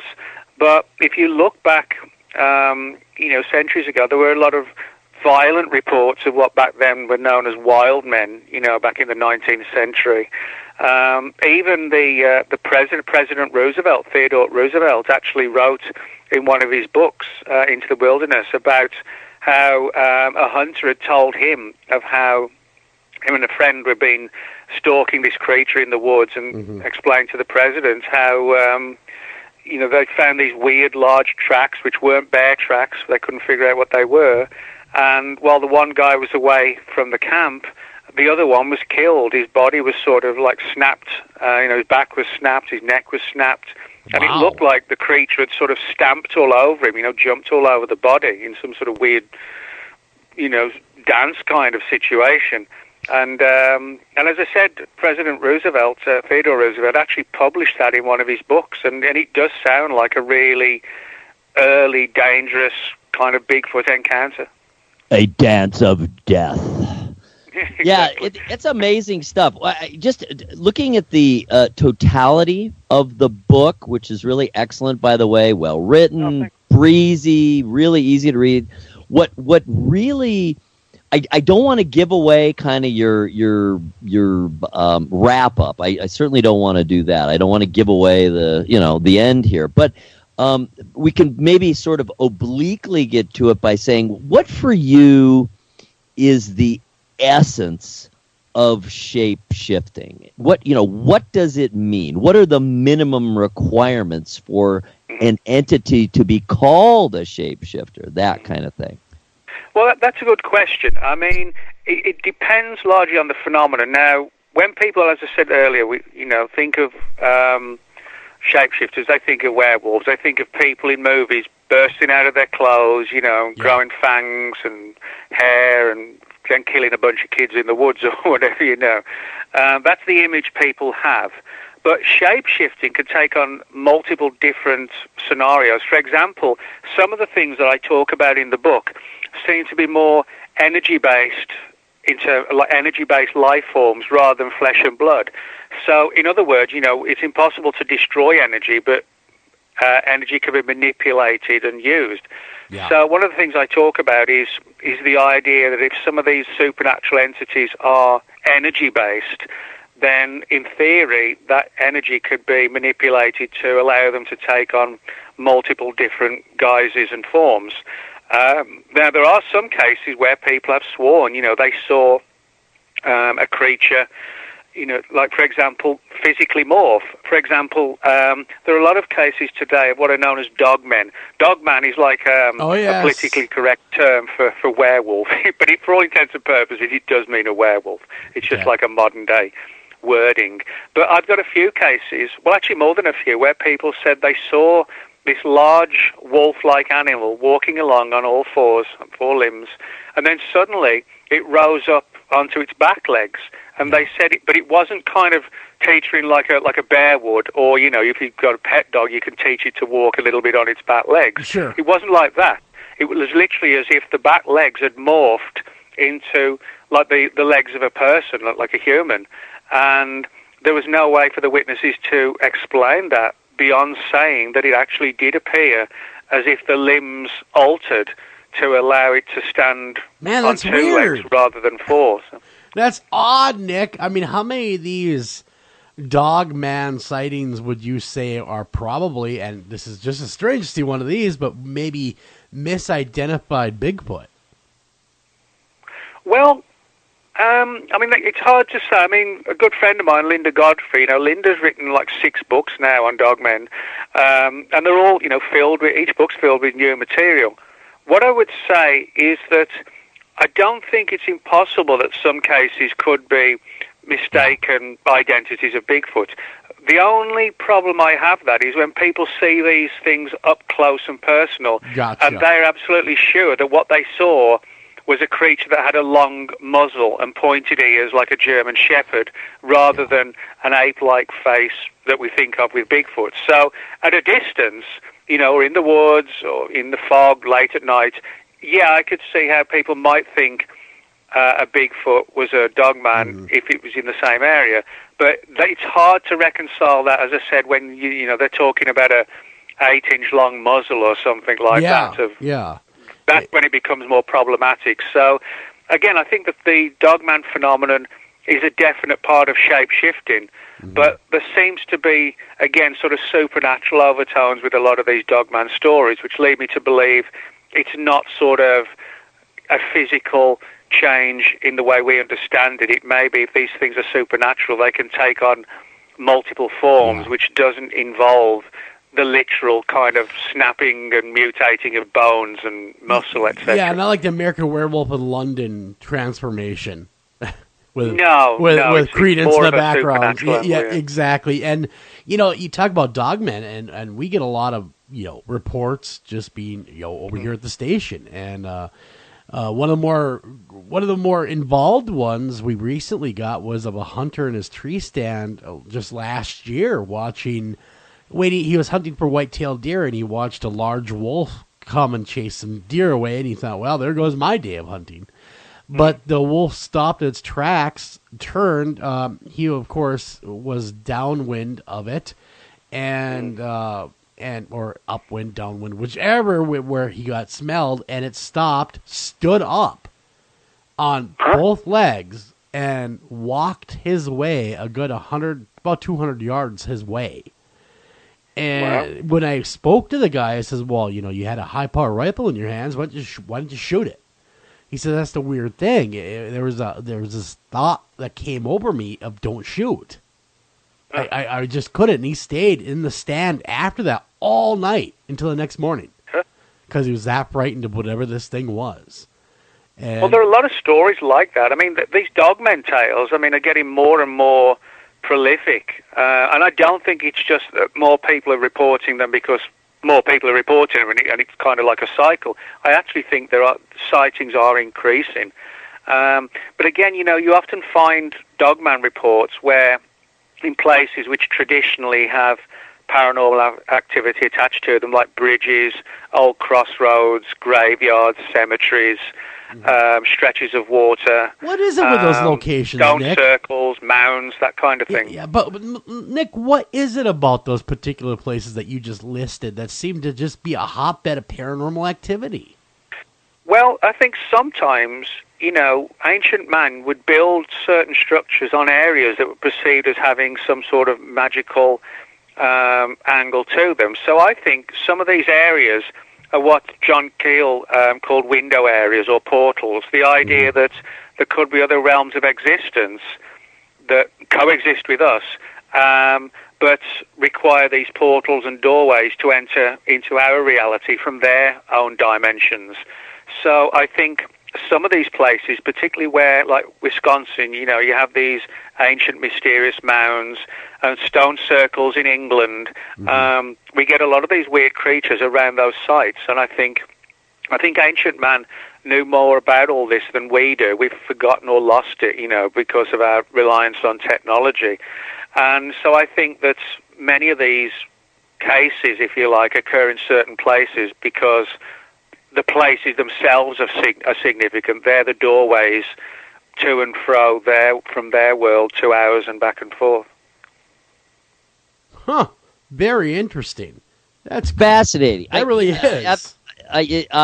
One of the things I love about you, Nick, is that you have developed this kind of an overarching theory that you can plug these things into, and most people just aren't that bold, or they don't have that vision. And again, I don't want to give away too much because we really do want people to check out the book. It really is excellent. I think it's a really good place, a really good introduction to you. By the way, we're talking about 42 books, but this would be a great place, I think, for people to start. what my other kind of overarching thing, since I was looking for what you see kind of the essence of shapeshifting is, are you willing to kind of give us that your overarching theory of how all this stuff comes together? Because again, you're one of the few guys who does see all these things, or many of these things, coming together. Oh, yes. How does that work? I'm fine with that. I think one of the important things to note is not to sort of look at all these cases, whether it's werewolves, lake monsters, Bigfoot, aliens. In all of these issues, you can find components of shape-shifting. Now, a lot of people might say, well, this is just all totally separate phenomena. But the more I've looked into it, the more I've found that I don't think that is the case. There are a lot of reports, and I talk about this in the book, where before people have seen, the Dogman or a Bigfoot or a Wendigo or various other bizarre creatures, what they've actually seen is like a strange ball of light coming towards them through the sky, or not necessarily high in the sky, but just low, even at sort of face-to-face level. And these balls of light, which you can find all around the world, in the US, you have the ghost lights in the Big Thicket, Texas, you have the Brown Mountain lights in North Carolina, you have the Marfa lights, and they're all described as these balls of light, anywhere from the size of about a tennis ball to like a beach ball. And they seem to be, in some form, like an intelligent energy. And people describe these lights coming towards them and moving away from them as if they recognize, that we're a living entity but in a different form. Now, there are a lot of cases of people seeing these balls of light morph and mutate into multiple forms, like a Bigfoot, other strange creatures, aliens, you name it. And it sounds bizarre, but there are a lot of cases like that. And I think many of the cases that I talk about in the book, which seem completely separate, I think they're all facets of possibly one initial shapeshifter that can take on all these different forms. So I think it's possible that there may actually be only one kind of shapeshifter, but depending on the area, the era, the culture, it manifests in multiple different ways. But I think we could be dealing with one phenomenon, but it looks like multiple phenomena because they take on different forms. Sure. But I think there is a good chance that we could be dealing with one that chooses whichever form it wants to take on. Wow. Well, that really is an overarching that really theory. was. I love that. Yeah. And it's a lot simpler than most of them. And what is the ultimate, I mean, obviously this is speculation. What is the ultimate essence of that entity? Well, yeah, this is where it gets a little bit kind of creepy for some people. One of the theories is that if these entities in their sort of primary form, if it's an energy-based form, then arguably to sustain their strange lives, that they require energy to sustain themselves in the same way, we live on food, a car needs gas, etc., etc. Sure. So if they require energy, well, maybe the whole point of manifesting in front of people is to get the person into a high state of terror, and then they bleed the person dry of that energy, of that high state of energy, which they then... So basically, it's like we're being used as a parasite, or in a parasitic fashion, by these energy-based creatures. Now, in many cases of shape-shifting, people report feeling sick and weak and tired after the event, as if they really had been sort of sucked dry of energy.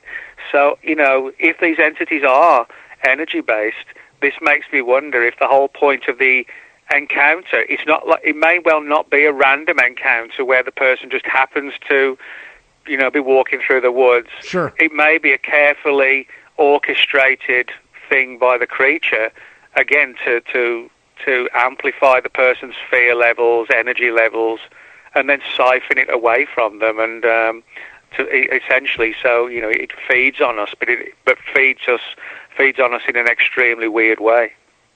Yeah, I like that way of looking at it, and almost like a vampire, like a psychic vampire. Exactly, like a psychic vampire. Exactly. Get the host in this case amped up to the point where there's a massive release of energy, And then that energy then, of course, is preyed upon by whatever the shapeshifter is. Interesting, Nick. We got to get out of here. We come back. We're going to talk more of Mr. Nick Redfern, the book of Shapeshifting, Morphing, Monsters, and Changing Cryptids. Don't go anywhere. We'll be right back right after this.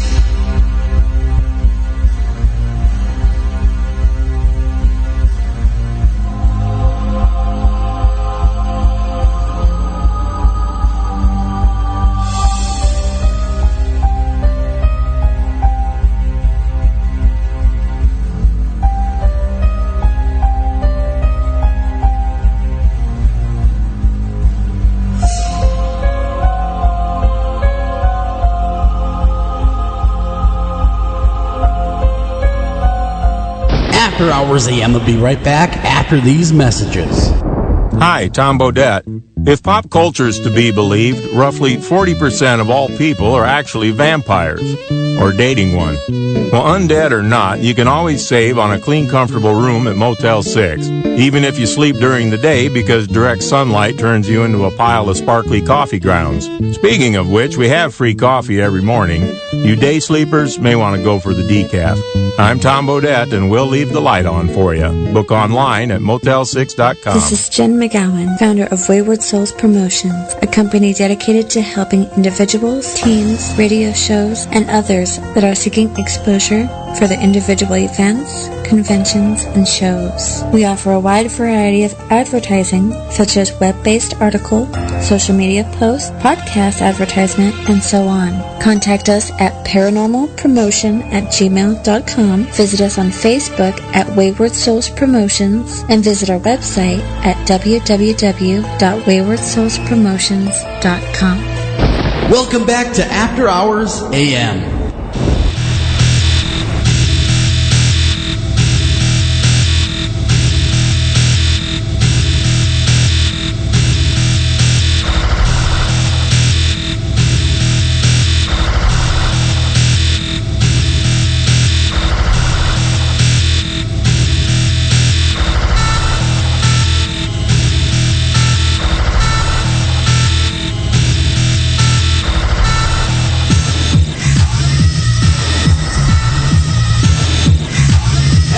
And welcome back to After Hours AM. I'm your host, Joel Sturgis, right along with me, Eric Olson. And tonight we have the pleasure and opportunity to speak with Mr. Nick Redfern and Nick's new book out there, Shapeshifters, Morphing Monsters, and Changing Cryptids.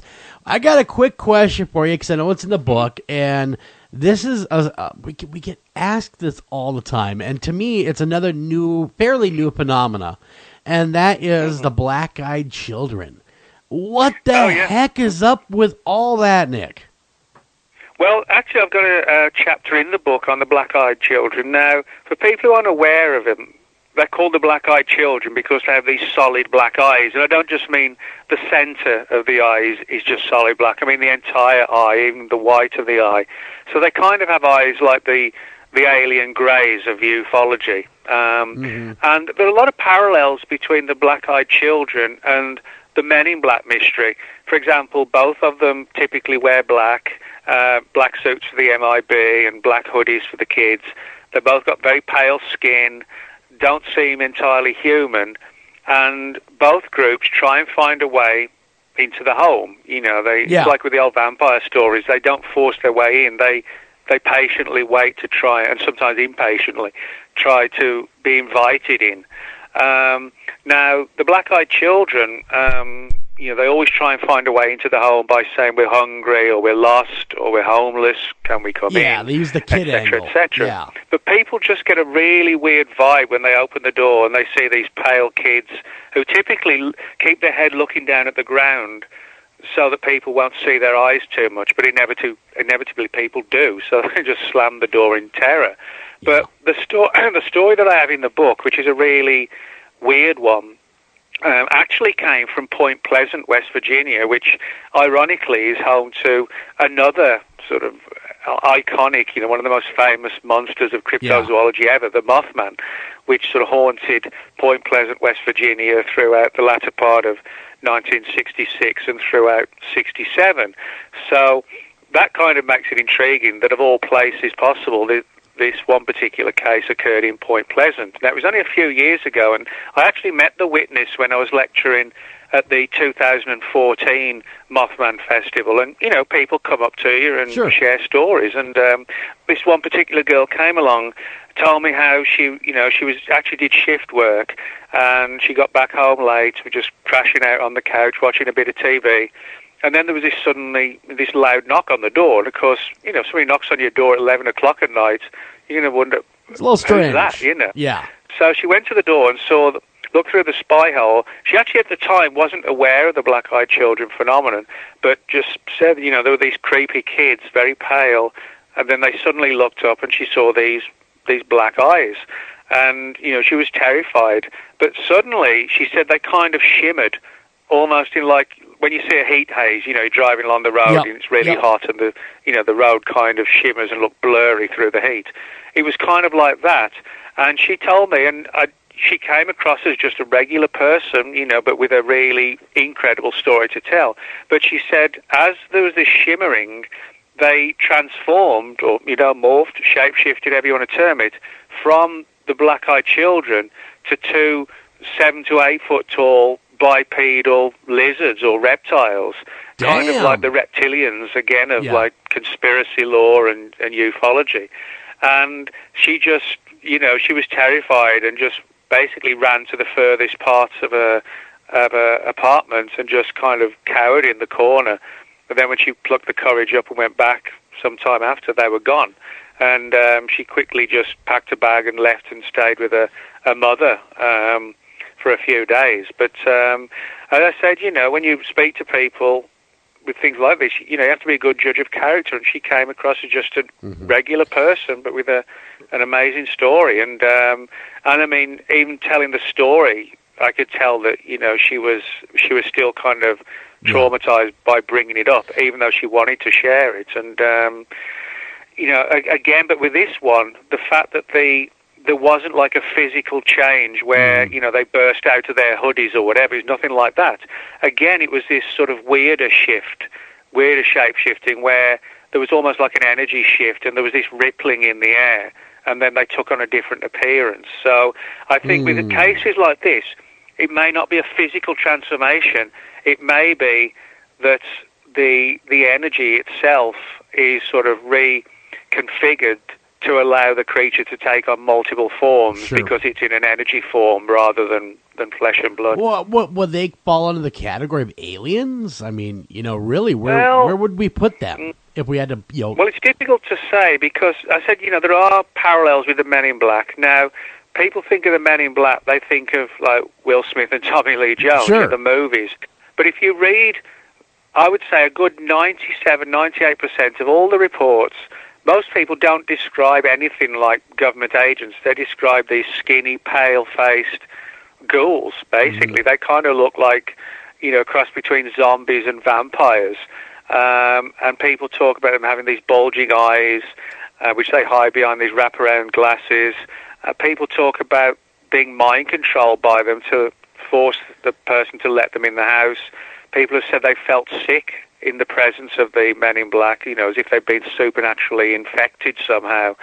So I'm not at all sure that the Men in Black, the black-eyed children, are extraterrestrial in the way we understand it. I would say they're alien in the sense that they're not human. I don't believe the Men in Black or the black-eyed children are human beings. But does it ever frustrate you, Nick? Nick, I hate to bust in here, but does it ever frustrate you, this age of cell phone cameras? Everyone's got one.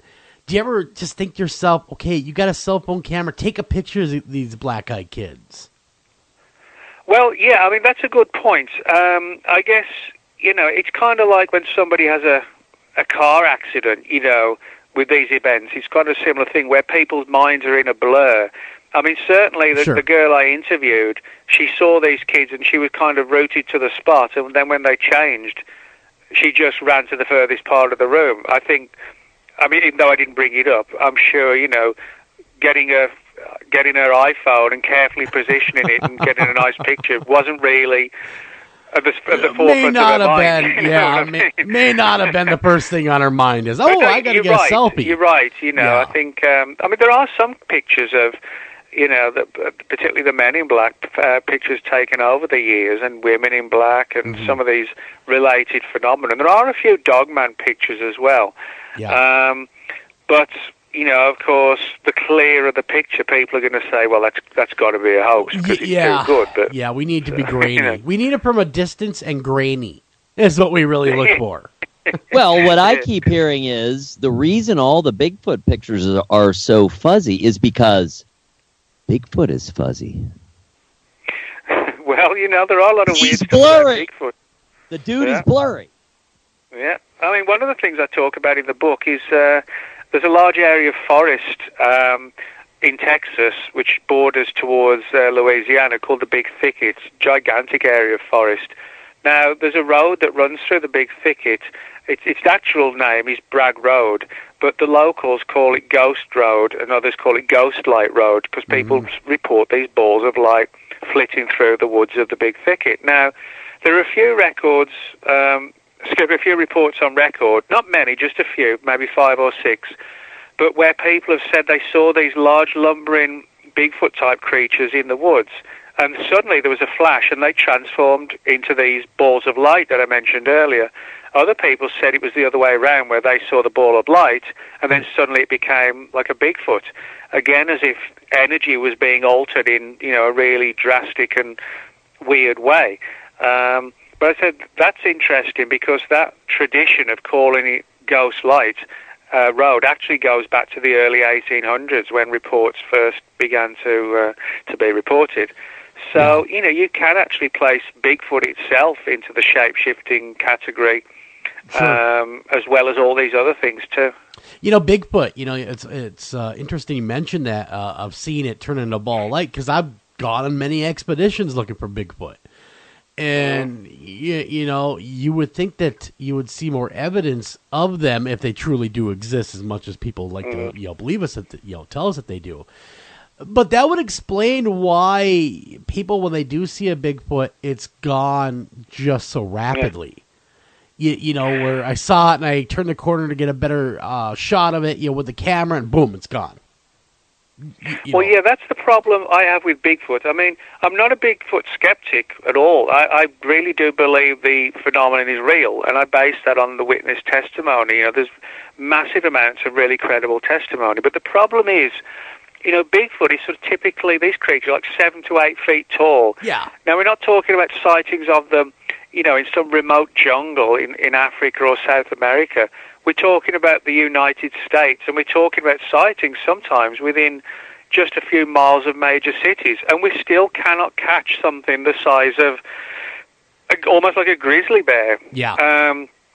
So, in my view, there's something much weirder about Bigfoot, where it has the ability to appear to vanish. There are cases of bullets being impervious, to Bigfoot.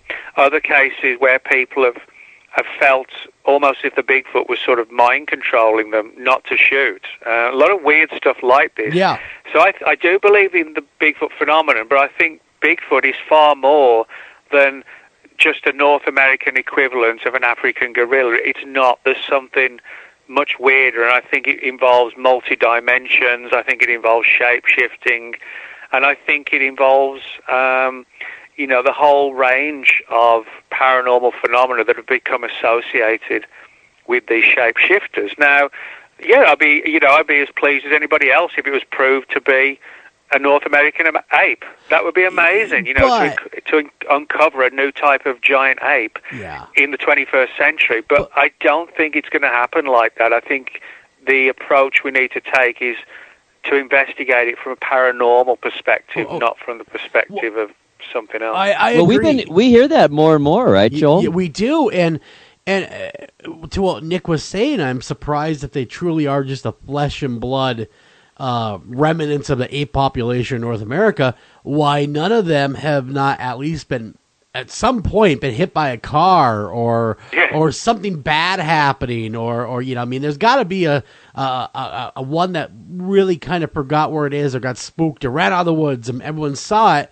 But where you would think that if it was truly flesh and blood by now, with everything that we've done, we would have a body. if it was truly Well, that's just the flesh thing, and blood. yeah. I mean, we should have. All we need is one. You know, Yeah, I mean, that's most people never see a mountain lion in the wild. Most people never see a grizzly bear in the wild. But the important thing is that a smaller percentage of the population do. Yeah. And mountain lions do get hit by trucks, you know, late at night, whatever. But Bigfoot eludes us 100% of the time with a 100% success rate. Yeah. And there's no animal on the planet that should be able to do that. It's not feasible for one particular species of creature to never, ever be found dead, or never to be shot and killed, or never die of old age. Only I would be happy if we found the evidence once. That would satisfy me.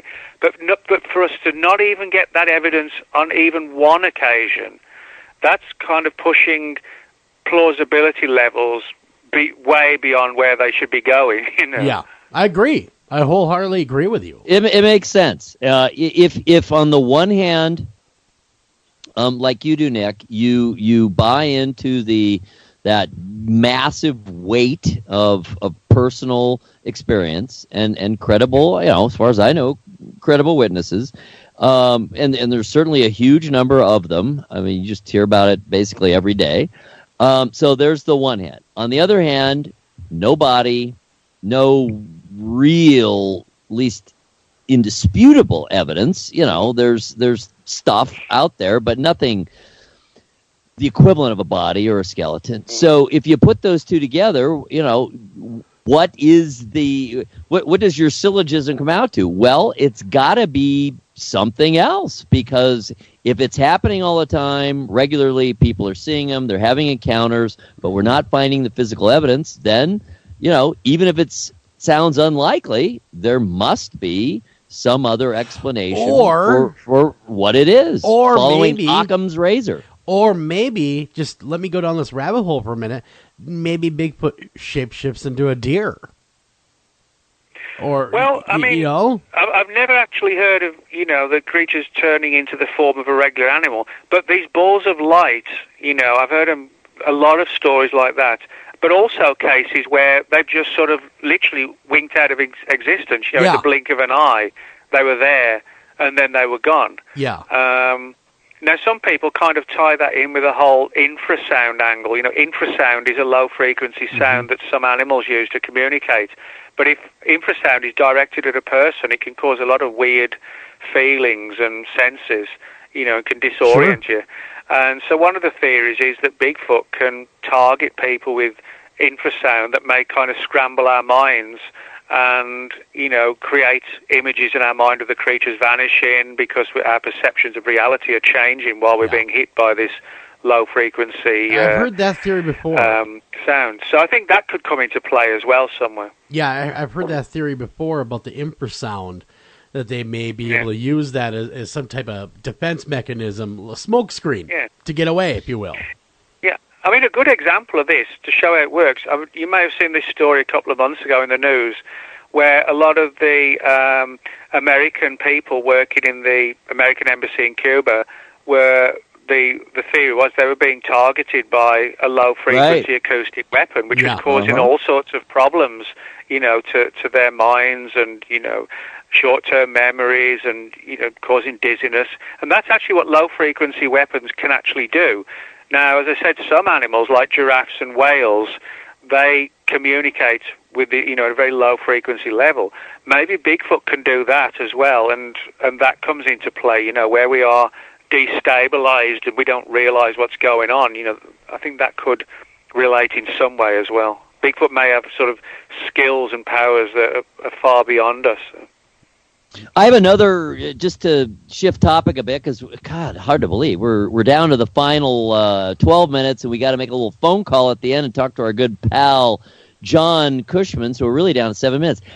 A lot of the things you've been saying, it keeps bringing to mind, to me, how does dreaming fit into this? So, if we're talking about shape-shifting and energy-based, and how does dreaming fit into that? Is dreaming real, in other words, in the sense that you're saying all of these various entities are real, or not? What's your thinking on that? Well, I mean, there are actually some interesting stories in relation to dreams where, the condition of what's known as lycanthropy, where somebody believes they're taking on the physical form of an animal. Sure. It could be a wolf, it could be a bear, it could be a tiger, it could be anything. But the thing, the lycanthropy is the delusion that a person is taking on an animal form when they're actually not. But in saying that, there are other cases where people in the dream state also believe that they can take on like an animal form and kind of, go on the rampage, if you like, in a dream-like form. Now, this ties in with a lot of sort of cultural beliefs going back centuries, and which were quite prevalent in the UK, where I'm originally from, centuries ago, where you had these stories where there was a belief that the human soul had like a human aspect to it and like a bestial, like a monstrous beast type of side to the human soul. In other words, there were two parts to it.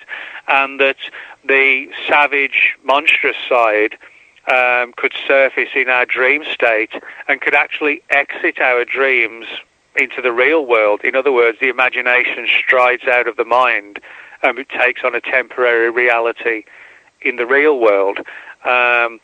But that ties in with the idea, as I said, of the soul having what's called duality and splitting between, the more normal human side and the savage, monstrous side. So in that sense, dreams do come into play with this whole issue. Have you had any experience with shapeshifters? No, I actually haven't. The closest I had, there was no shapeshifting involved, but the closest thing I had was in about 2000 and I think it was 2002 or 3. It was definitely one of those two. And at the time, I was living in a small, a small apartment and duplex. And I've been doing a lot of research into, which with hindsight I really probably shouldn't have done, to sort of conjure up and summon up supernatural entities, which is something I've done a lot over the years. A little light reading going on, yeah, a little light learning, yeah. Yeah, because it can open doors which is difficult to close.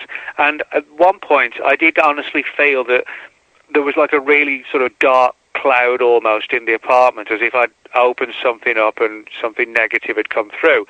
And over the next few days and weeks, I had a lot of really weird stuff happen, like seeing little shadowy things out the corner of my eye, as if almost like a creature just sort of flitting in the room. And then twice I had sleep paralysis, which is this condition where you wake up in the middle of the night, unable to move, and you have this sense of something dangerous coming towards you. And in one of these examples of sleep paralysis, which, the skeptics say it's just a condition of the mind, but I don't personally think it is. I think there's an external angle. But in this sleep paralysis experience that I had, what I did was I was trying to wake up, trying to move. I couldn't move at all. And I got a feeling that because it was a duplex, so there was like a long corridor coming down the middle of between the two duplexes. And I had this image in my mind in this sleep paralysis state of seeing this creature that was like dressed in a cloak with a hood and had like a werewolf German Shepherd type head. And it was giving off this sort of rapid growling noise, but which didn't sound like random growls. It was almost, if you imagine it was a language that you couldn't understand, but you could tell it was a language even though it was in growls. It was like that.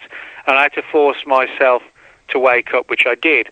And then I had another kind of sleep paralysis experience, and then I ended up doing like a cleansing process on the home, using sage and sage smudge sticks and rituals, which I honestly do believe work. And it was sort of a cautionary lesson. It's easy to open doors, not quite so easy to close them behind you. Exactly. Don't mess around with it if you can avoid it, kind of thing going on. Yeah, I mean, I don't recommend people do it. I did it because to try and find ways to these other realms of existence. It's like a catch-22. You don't want to put yourself in danger and have some black cloud come over your entire home, etc., etc. But sometimes you have to do this to actually find a way into that other realm or to open a door, But it's yeah, I know, but never. It's the what it's if not a factor. positive thing to do. yeah, man, you're braver than I am. I don't know, man, Nick. I don't know if I'd be wanting to open up those Well, like doors. I said, I really don't recommend. Yeah, people he did make a point of that. He did. He did make a point of that. After all, just to reiterate, Nick is not saying go conjure tonight. No, he's not saying that at all. Probably because it can be problematic. But I said the big irony is to get the answers, you do sometimes have to do the things that are probably the worst things you can do. But he can get you some of the answers. Hey, I'm right there with you. I think sadly that you are exactly correct. That may be one of the essences, the essential dilemmas of human existence. I mean, because you can apply that to a lot of things that are really dangerous. I mean, that goes back to original knowledge, right? I mean, the Garden of Eden, we're not supposed to know some of this stuff, right? Well, that actually comes into play with a lot of these events where, these creatures, all of them have one thing in common. They'll show you themselves to you just enough to get you freaked out, frightened, and then they're gone. Again, the vampire aspect. Like Mothman, Bigfoot, werewolves, lake monsters, people always have fleeting views of them, and then they're gone. Yeah. And it's almost as if, in that same kind of parallel, that we're not supposed to really know what they are, and so for that reason they're careful as to how much time they spend in our reality. Good point. Yeah, we do not want to chase you off, Nick, but hey, can you go ahead, Joel, and call John, because we promised. We missed last week. So Nick, that's amazing. While he's calling John's a friend of ours, a 61-year-old man who is walking coast to coast from Washington D.C. to San Diego for diabetes research, and he's had all kinds of adventures. He's in got hit by a car, the western tip of Tennessee, and it's really kind of an amazing thing. So we check in on him regularly, see how he's doing, see what's going on, and he also is the proprietor of Dinner with a Ghost. So he is very much of this world. Yes, I am. Yeah, I'll tell you what, I'm sure that I am. You know who Nick Redfern is, don't you? You know who's here, Yeah. Well, John Cushman, of course. Nick. All right, where are you, John? How's it going? We have a quick little time frame here, but we surely wanted to get you on and check in. Where are you? How are you doing? How are you feeling? What's happening? You get hit by any cars lately? I'm working on it. It's not every day you play dodgeball with the semi-truck, Well, I try to at least once a week just to keep the reflexes sharp. But I hear you. The average person doesn't. Well, that's me, Mr. Sharp. Mr. Sharp, I can get through it. We're 1,000 miles into the walk. How's that grab you? Wow, that is a long time to be walking. And tonight we actually have our guest on the horn with us, and that's Mr. Nick Redfern, and we're talking all about shapeshifters. And I don't assume you met any on your travels quite yet, have you, John? That's right. We haven't really asked you that. Has anything weird, anything paranormal happened to you so far? Can I tell you? I lost 42 pounds. How's that grab you for paranormal? Oh my God! A human being disappeared. You're talking shapeshifter right there, guys. Come on. If that doesn't mean anything, nothing does. I am the shapeshifter. You're probably to the point where you look like Nick and I, all skinny and everything. See, and I've seen you. You are skinny. Yeah, I can't afford to lose 42 pounds. Oh man, I couldn't. There you go. Yeah, well, I could stand it, but anyhow. So why you walking, John? Let's let everyone know why you're walking, man. Well, I'm going to tell you why I'm walking. I'm walking for the American Diabetes, for diabetes awareness. And I got to tell you guys, the greatest thing happened a little over a week ago. And as I told you guys in the past, I've done this walk for the 86 million type 2 diabetics, but I've also done it for the type 1. And my eldest son's a type 1. And he's had type 1 diabetes since the age of 7. He's going on 40 right now, and he got the phone call. Yeah. A week and a half ago, he had the surgery. He is now diabetes-free. Well, that is great to hear, and I hate to shove everyone off the phone here. We're at the end of another great show. John, of course, let everyone know really, really quickly where they can donate, if they so choose to your great cause. That's right. And follow your work. www.johncushmanwalk2017.com. And very cool. You can donate and you can follow. Well, very cool. I'd like to thank our guest tonight, Mr. Nick Redfern, for coming on. As always, great discussion, Nick. Pick up the book, Shapeshifters, Morphing Monsters, and it's great stuff. Cryptids. It really is. Till next time, much. take care of each other and love each other.